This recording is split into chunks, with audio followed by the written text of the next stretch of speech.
A broke nurse helped a man in rags, not knowing he was a disguised millionaire who would show up to propose months later. Rain hammered the roof of Westbridge General Hospital with an unrelenting force, as if testing the limits of the old building.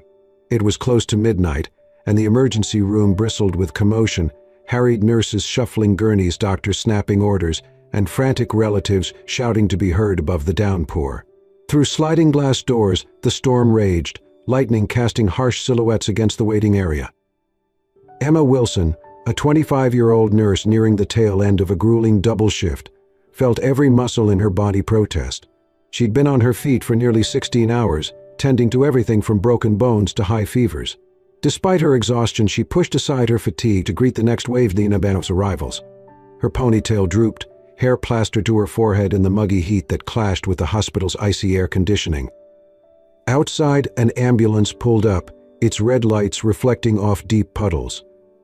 As paramedics wheeled in more patients, Emma darted from bed to bed, checking IV lines, measuring blood pressure, and distributing reassuring smiles where she could.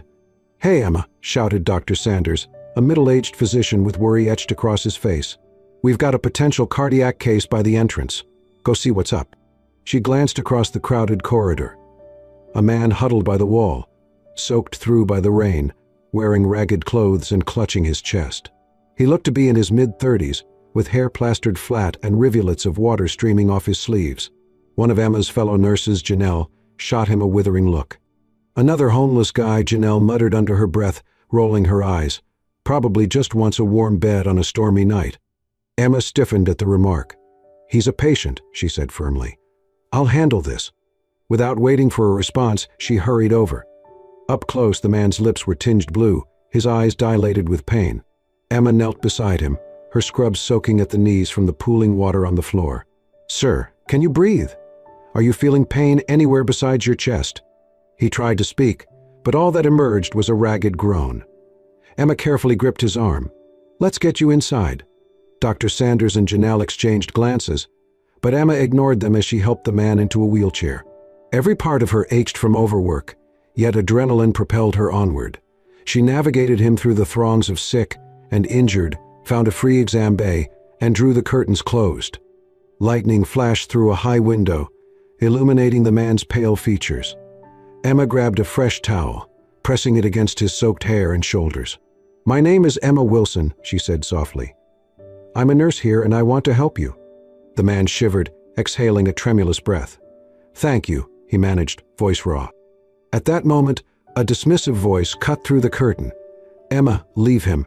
We're too busy for freeloaders tonight," came a colleague's scornful remark from somewhere in the corridor. Her cheeks burned with indignation. She wrapped her stethoscope around her neck, ignoring the noise outside. She'd seen too many patients turned away or overlooked because they didn't fit a convenient mold. "It's all right," she reassured the man. "We'll figure out what's causing this." Emma slipped the stethoscope into place over his chest. She heard rapid, uneven heartbeats, but no distinctive sign of a life-threatening condition. Next, she gently took his hand to measure his pulse. As soon as she touched it, her brow furrowed. His skin was smooth, unusually so, nothing like the rough, calloused hands she associated with people who'd been surviving on the streets for years. A subtle dissonance crept through her mind. This doesn't make sense. Still, he was clearly in distress, and that took precedence. "Let's get you warm and figure out what's going on," she said, focusing on her job. In the background, thunder rumbled like distant drums, as though the very night crackled with anticipation of something extraordinary about to unfold.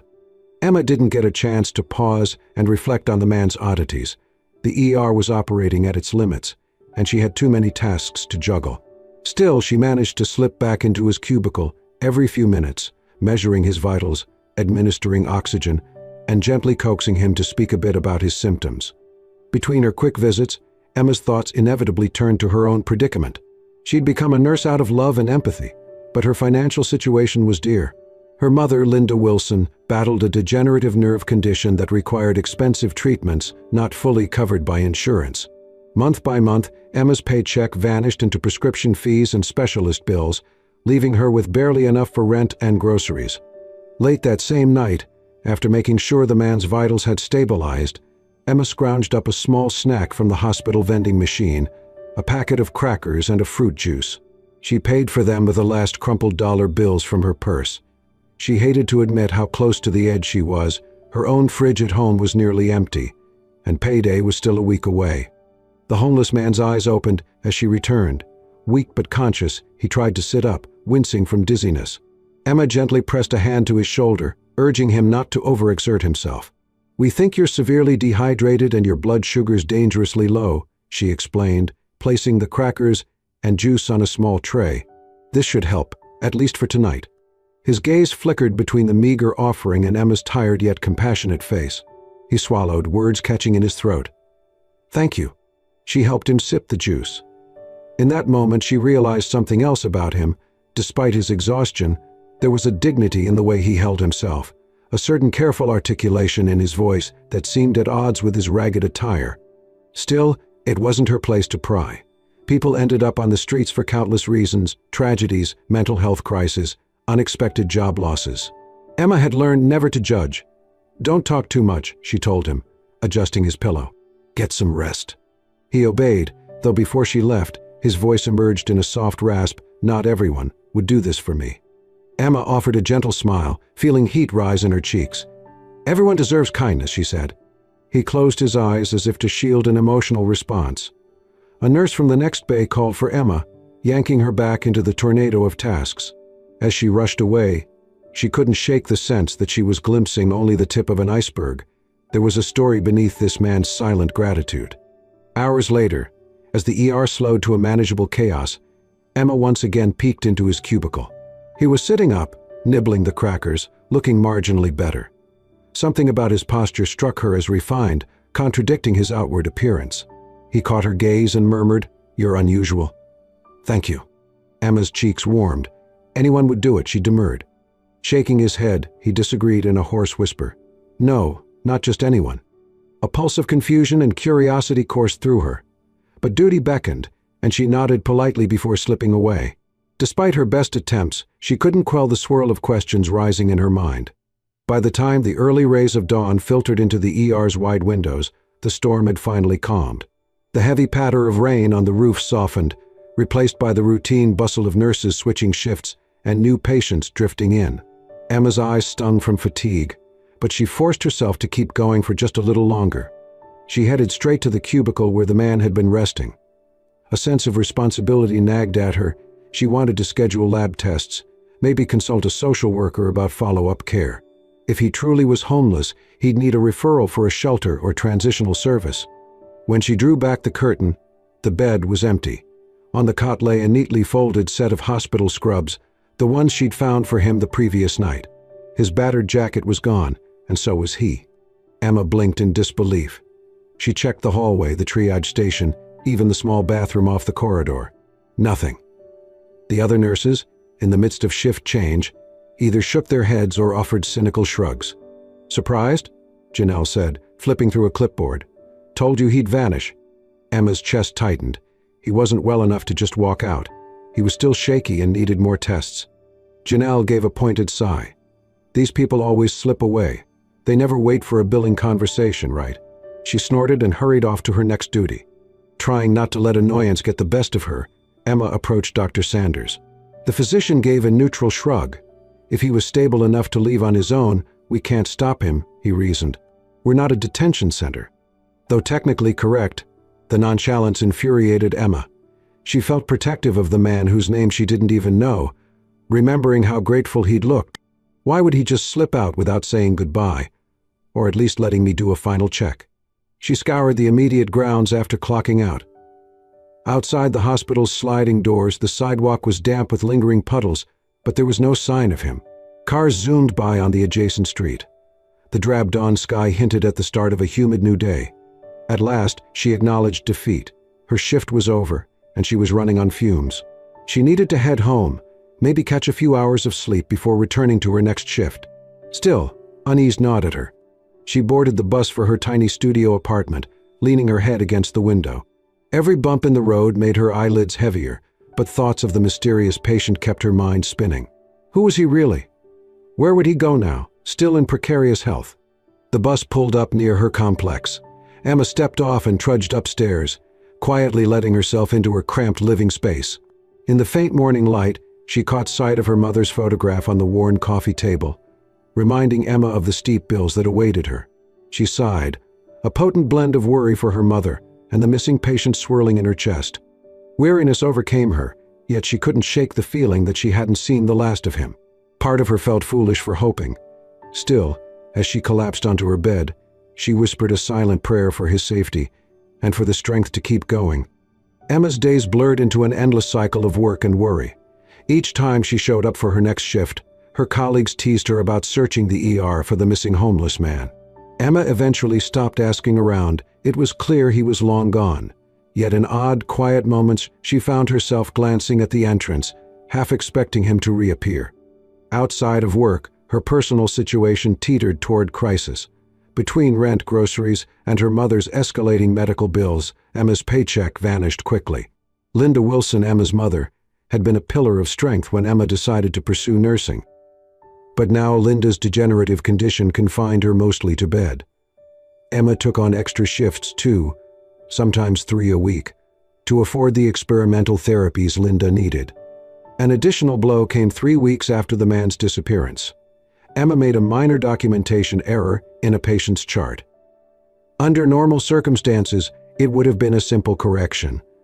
But the hospital administration had recently adopted a zero-tolerance policy for medical record mistakes, anxious about lawsuits. Their decision was swift, a formal reprimand and a temporary pay cut. The day Emma received the news, she was on a short break in the staff cafeteria. Sinking onto a plastic chair, she stared in dismay at the HR memo in her hands. A coworker, Nurse Alicia, tentatively patted her shoulder.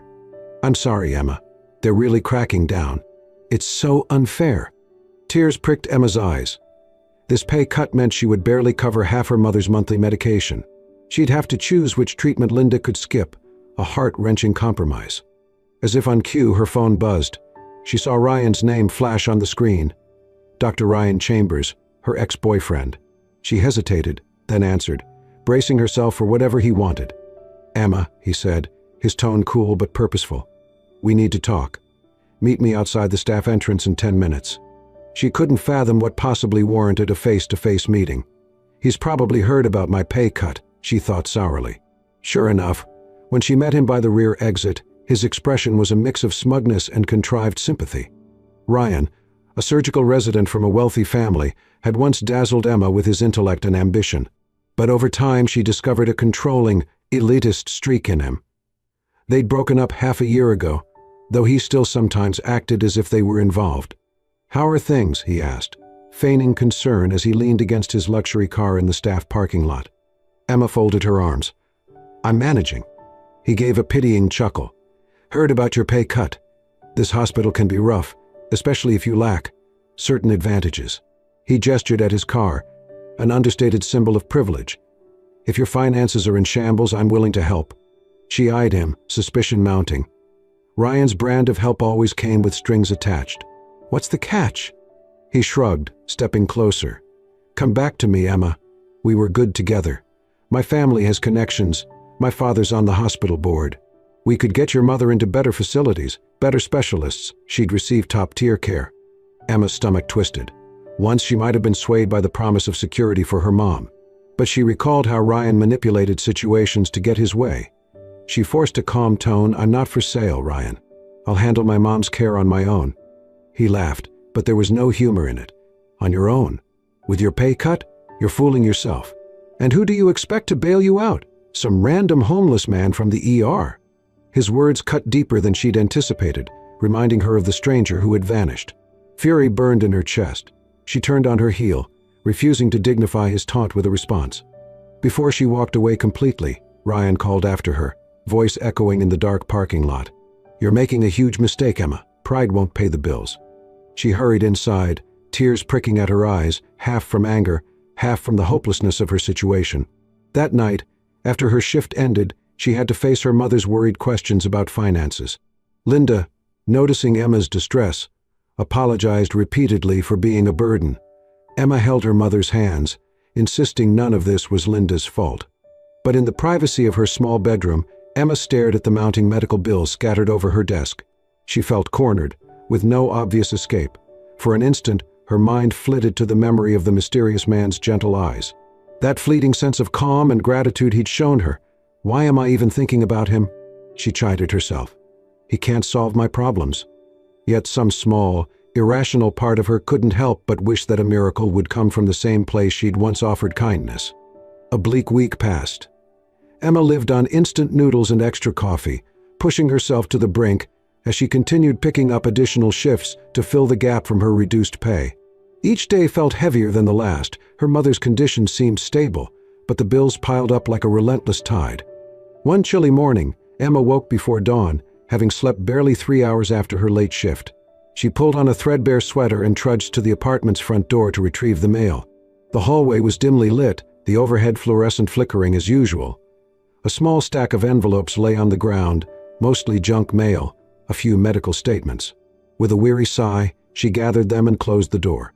When she leafed through them at the kitchen table, a plain, nondescript envelope caught her eye. No return address, just her name typed on the front, Emma Wilson. Her brow furrowed. She carefully opened it, heart pounding in quiet apprehension. Inside was a single slip of paper, what looked like a cashier's check for $50,000. A typed note accompanied it. For your mother's care. Thank you for your kindness. A friend. Emma's gasp broke the early morning silence. She stared at the check, her brain scrambling to process what she was seeing. $50,000. That was more than she made in a year. Her heart hammered as she flipped the paper over, looking for any sign of forgery or a catch. It bore all the hallmarks of a legitimate cashier's check, drawn from a reputable bank. She read the note a second, then a third time. A friend. Who on earth could afford such generosity? Ryan's arrogance flashed through her mind, but the typed words didn't resemble his style at all. He would have gloated or demanded a personal meeting, and there was no reason for the hospital to give her such a sum out of nowhere. Trembling, she called the bank's helpline. The representative confirmed that the check was indeed real and valid. Emma's breath left her in a rush, and tears gathered in her eyes. She thought about her mother, the mounting bills, and the sense of desperation that had weighed on her for months. Suddenly, an impossible weight had been lifted, if she dared to accept it. She sat stunned for several minutes, waves of gratitude and suspicion mingling. Could this be from that mysterious man? It seemed absurd, yet her mind couldn't help but recall his smooth hands, his oddly dignified bearing. Thank you for your kindness. The words echoed the same gratitude he'd shown in the ER. A swirl of emotions engulfed her, relief, joy, wariness. She phoned Nurse Alicia to share the surreal news. They both squealed in astonishment, then Alicia's voice dropped to a conspiratorial whisper. This is fate, Emma. That man you helped must have been someone with major resources. It's like in those stories where a disguised millionaire tests people's compassion. Emma laughed at the outlandish idea, but part of her heart couldn't dismiss it. Or it could be a secret benefactor from the hospital's charity wing, she reasoned, but even as she spoke, she knew the hospital would never just slip a check under her door. Later that day, the hospital administrators emailed an announcement about their annual charitable fundraiser, scheduled for the following week. It was a lavish event to raise money for improved facilities and patient welfare. Staff were invited, though usually few nurses attended, given the steep ticket cost. Emma had no intention of going. She lacked both the time and the formal attire. But that afternoon, the hospital board's secretary approached her with a personal invitation, courtesy of an anonymous sponsor, covering her entrance fee and more. Shock reverberated through her. She recalled the typed note in the envelope. Thank you for your kindness, a friend. Could it be the same person? Her thoughts whirled. She yearned for answers about the $50,000 windfall. Perhaps attending the gala would shed light on who had stepped into her life so dramatically. Emma stared at the glittering invitation, the check burning a hole in her purse, and felt something she hadn't experienced in ages, genuine hope. The night of the fundraiser arrived more quickly than Emma could have imagined. A sense of anxious excitement prickled at her nerves as she pulled on a simple navy blue gown borrowed from Nurse Alicia. She had never attended anything quite so fancy. A black tie event at the luxurious Westbridge Grand Hotel, complete with towering fountains and red-carpeted entrances. When Emma stepped out of her cab, she paused to take in the hotel's facade, richly lit arches and an ornate glass canopy sparkling under the bright city lights. What am I even doing here? She wondered, clutching her small handbag tight. She swallowed her nerves and followed the line of elegant doctors, board members, and philanthropic donors streaming inside. In the lobby, orchestral music played softly from a string quartet. A reception table offered name badges. Emma Wilson, RN, read the tidy lettering on her tag. She accepted it with a stiff smile, her heart pounding at the thought of possibly encountering the mysterious friend who had sent that life-changing check. Servers in crisp uniforms meandered through the crowd with silver trays of champagne flutes and delicate hors d'oeuvres. Emma caught glimpses of hospital bigwigs. She recognized Dr. Sanders conversing with the CFO, and she saw Ryan leaning against a marble pillar, scanning the crowd. He glanced her way, eyebrows shooting up in surprise. She quickly looked away, not wanting another confrontation. A hush descended when the evening's host, an impeccably dressed board member, took the stage at the front of the grand ballroom. "Welcome everyone to our annual Westbridge General Charity Gala," he boomed into the microphone. Applause rippled through the crowd. "Tonight, we celebrate those who go above and beyond in supporting our hospital's mission, caring for all, regardless of financial status."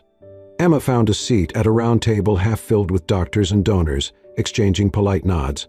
Between the speeches and presentations, she scanned the room for any sign of that ragged stranger. If he truly is behind the check, would he show up like this? The notion seemed improbable. Midway through the program, an unexpected announcement came. The board member cleared his throat. "We have a special guest with us tonight, a philanthropist who's made a significant private donation to support patient bills, specifically for those with dire financial challenges. It is my honor to introduce our generous benefactor, Mr. Alexander Carter." Polite applause fluttered through the ballroom. Emma nearly dropped her fork. Alexander Carter? That name rang a bell. The hush grew deeper as the man took the stage. He was tall, broad-shouldered, wearing a sleek black tuxedo that complemented his composed demeanor. His hair was neatly styled, his posture confident. Emma's pulse hammered. Something about his face was strikingly familiar, the shape of his jaw, the warmth in his brown eyes. His voice, though resonant and poised, carried a hint of that same quiet tone she remembered from the hospital. He began to speak, thanking the hospital for allowing him the chance to support charitable cases. Then he paused, scanning the crowd. When his gaze locked onto Emma's, her heart twisted. A gentle recognition flickered in his expression. She inhaled sharply, mind spinning. "It can't be." Alexander's voice trembled slightly. "I'd like to share a personal story. Some months ago, I experienced a deep crisis, both health-wise and emotionally. I'd lost faith in people's sincerity. So I disguised myself to see how strangers might treat me if I had nothing to offer. And I ended up in the ER at Westbridge General on a stormy night." A visible ripple passed through the audience, low whispers of confusion and intrigue. Emma's eyes widened. "He's admitting he was that man." Alexander's gaze remained on her, unwavering. "During that night, I encountered a nurse. She did not look at me with judgment or pity. She simply treated me as though my life mattered. When I recovered enough to slip away, I couldn't forget her compassion. It restored my faith that genuine kindness exists." The room fell into hushed awe. Ryan, who stood across the room, looked dumbfounded, eyes darting between Alexander on stage and Emma. "The donation I made to the hospital," Alexander continued, voice thick with emotion, "was in large part to ensure that Nurse could continue her mission without the burdens that plague so many underpaid healthcare workers. She gave me a gift that night, a renewed belief in humanity, and I wanted to return that favor." He lifted the microphone slightly, swallowing hard as though steadying himself. "I never knew if I'd see her again. But I'm here now to publicly thank Emma Wilson, the nurse who went out of her way to help a man she believed was homeless and broke." A wave of gasps and applause erupted. All eyes pivoted to Emma. She felt every nerve in her body firing at once, shock, embarrassment, and a fierce surge of gratitude.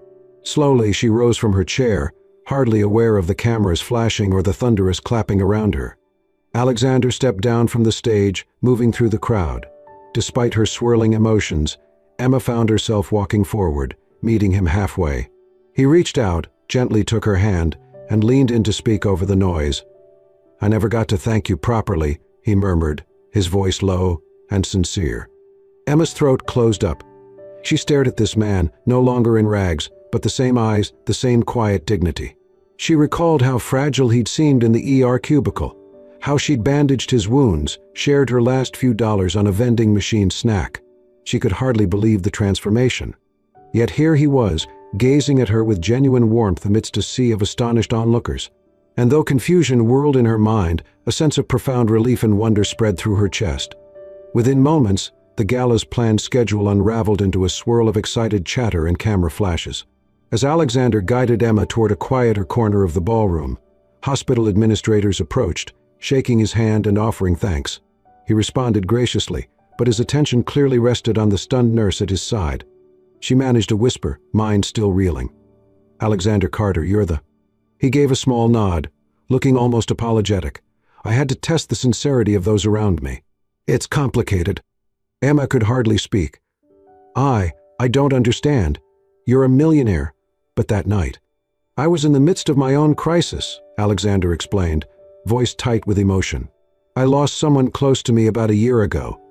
The circumstances made me question everyone's motives, my so-called friends, business partners. I stepped away from my responsibilities, disguised myself, and wandered for weeks, wanting to see if genuine kindness still existed or if people only cared about my money." Emma remembered the softness of his hands and the dignity in his posture. It all clicked into place. He wasn't a typical homeless individual. He was a man grappling with heartbreak, hidden beneath tattered clothes. She swallowed, tears threatening to blur her vision. "You left so suddenly, I worried about you." His gaze warmed. "I didn't mean to vanish. I panicked. I realized how easily you saw my vulnerability, and I wasn't ready to face that. But I never forgot what you did, especially when I learned about your financial struggles, your mother's illness." As the crowd pressed in, wanting to speak with Alexander, he placed a gentle hand on Emma's shoulder. "Let's step outside for a moment. We need real privacy." They slipped into a side hallway that led to the hotel's terrace. Cool night air greeted them, and the city lights twinkled below. Emma inhaled deeply, her heart pounding. It felt surreal to stand here, alone with the man she'd once offered help to in a cramped hospital cubicle. At first, they simply stared at each other. Then Alexander broke the silence. "I deposited that check for you, hoping you'd accept it as gratitude. When the hospital's fundraiser approached, I saw the chance to come forward publicly. But there's more I want to offer you, Emma." Her cheeks flushed. "I don't know how to thank you for everything you've done. You've changed my life, and my mother's." He stepped closer, gently taking her hands. "Your compassion changed mine." They talked in hushed tones, Emma recounting the struggles of working 2 jobs, the heartbreak of nearly losing her mother to an incurable disease, and her frustration with the harsh realities of hospital bureaucracy. Alexander listened intently, occasionally pressing her hand, his eyes reflecting empathy. Emma asked about his own grief. He revealed how he had lost his sister to a rare condition, and that her passing opened his eyes to how easily people around him fawned for his money rather than caring for who he was. That disillusionment drove him to test humanity by living in disguise. A short silence fell, heavy with unspoken emotions. The muffled sounds of the gala drifted through the glass doors. Emma's heart thrummed with an intensity that surprised her. She felt an inexplicable closeness to Alexander, as though they'd shared a bond far beyond a nurse-patient dynamic. Then, with the city lights illuminating his profile, Alexander reached into his tuxedo pocket and withdrew a small velvet box. "Emma," he said softly, voice trembling, "my gratitude to you goes beyond mere money. Since that night, every day has been shaped by the memory of your kindness. Meeting you shattered my cynicism, you gave me hope. I realize this might seem sudden, but life is too short to let love slip away." He opened the box, revealing a stunning diamond ring that caught the reflected glow of distant street lamps. "Will you let me share my life with you? Will you marry me?" Emma's breath caught in her throat. Tears welled in her eyes, and for an instant, the only sound was the distant hum of traffic and the soft music from the ballroom. Part of her mind screamed that this was absurdly fast. They'd only truly spent one night in each other's orbit. But another part recalled how she had risked her meager resources for him without hesitation, how deeply he'd impacted her life in return. She pressed a trembling hand to her mouth. "Alexander, I'm overwhelmed. This is so sudden. I barely know you, and yet—" He stood there, gaze unwavering. "I know. I don't want you to feel pressured. I only want you to know the depth of my feelings." If your answer is no, I'll respect that. But I had to tell you." Emotion coursed through Emma. She thought of her mother, now receiving the best care possible, of her own battered finances salvaged by his gift, of the sincerity in his eyes when he admitted his heartbreak. A swirl of reason and emotion tangled in her mind. Drawing a shaky breath, she gently covered the ring with her hand, not rejecting it, but not quite placing it on her finger either. Can I have time to think?" A look of deep relief crossed Alexander's face, as if fearing outright refusal. "Of course. Take all the time you need. My feelings won't change." They stood there for a moment, hands entwined, the ring glimmering in the space between them. Emma's heart was torn between caution and an undeniable pull toward the man who had so drastically entered her life. Emma returned home from the gala that night in a daze, her mind too abuzz for sleep. She placed the velvet box carefully in a drawer, next to the precious cashier's check that had rescued her family from financial ruin. For the next few days, she navigated a surreal limbo, fulfilling her nursing duties at the hospital while also spending her off hours meeting Alexander in quieter, more personal settings, away from prying eyes. Their conversations grew increasingly intimate. Alexander shared the stories of his childhood, his family's philanthropic legacy, and how wealth had become both a blessing and a barrier. Emma talked about her father's passing when she was young, her decision to pursue nursing to help others, and the heartbreak of watching her mother's health deteriorate without adequate funds. People at the hospital buzzed with rumors, word traveled fast. Some staff gossiped that Emma was only in it for the money, while others, remembering her generosity, championed the love story with excitement. Ryan avoided Emma altogether, humiliated by Alexander's presence and overshadowed by a far more sincere show of support. Eventually, Emma introduced Alexander to Linda Wilson. Seeing him in the modest living room of her small apartment was both jarring and heartwarming, the elegant millionaire removing his expensive shoes at the door, humbly greeting Emma's ailing mother with a bouquet of bright flowers. Linda, propped up on the couch with pillows, beamed at him. "You're the one who saved us from those bills," she asked, tears in her eyes. Alexander simply took Linda's hand. "Your daughter saved me first in ways I can never fully repay." Emma watched as Linda peppered him with questions about his life, occasionally admonishing him to sit down and not fuss. A soft warmth spread through Emma's chest. He's so genuine with her. Over time, Emma couldn't ignore how deeply she and Alexander connected. Though they came from vastly different worlds, they shared a passion for caring about those in need. Alexander even proposed establishing a charitable organization that would provide free or subsidized treatment for homeless patients, an initiative inspired by Emma's unwavering compassion that fateful night. One sunny afternoon, as they strolled through a local park, Alexander paused by a rose garden in full bloom. He turned to Emma, the sunlight catching the gentle flecks of gold in his brown eyes. "I asked you a question that night, about whether you'd marry me," he said quietly. "I don't want to pressure you, but I need to know if there's hope." A tender smile curved Emma's lips. She recalled the swirl of emotions that had overwhelmed her at the gala. Now, after spending time with him, truly getting to know his heart, she felt a steady certainty blossoming in her chest. She retrieved the small velvet box from her purse and opened it. The ring sparkled, reflecting the warm glow of the afternoon sun. "I've thought so much about this," she whispered, tears pricking her eyes again. "Part of me was afraid of what people would think, or that our differences were too great. But I don't care anymore. I love who you are, Alexander, not what you have." He exhaled a breath he'd been holding, relief washing over his face. "Emma," she nodded, slipping the ring onto her finger. "Yes, I'll marry you." Laughter and tears mingled as Alexander swept her into a hug, the rose garden's sweet fragrance enveloping them. In that moment, any last traces of doubt dissolved. Shortly thereafter, they announced their engagement. Together, they founded a charity to aid patients facing financial hardship, mirroring the life-changing generosity Emma and her mother had received. At the hospital, Emma's co-workers eventually rallied around her, many moved by her sincerity and the couple's philanthropic vision. On a crisp autumn evening, Emma and Alexander wed in a small but joyful ceremony. Linda, smiling brighter than she had in years, walked Emma down the aisle with the aid of a sturdy cane. Only a handful of close friends and family gathered under an arbor draped in flowers. As they exchanged vows, Emma felt the resonance of every challenge and every act of kindness that had led them here, bound together by compassion, renewed faith, and an unwavering belief in the power of love. Thank you for journeying with Emma and Alexander as one act of kindness changed both of their lives forever. If you found hope or inspiration in this story, we invite you to subscribe to the Soul-Stirring Stories channel. Our tales celebrate the extraordinary power of compassion, perseverance, and unexpected twists of fate that bring people together. Don't miss out on future stories. Subscribe now and continue exploring the magic of heartfelt storytelling.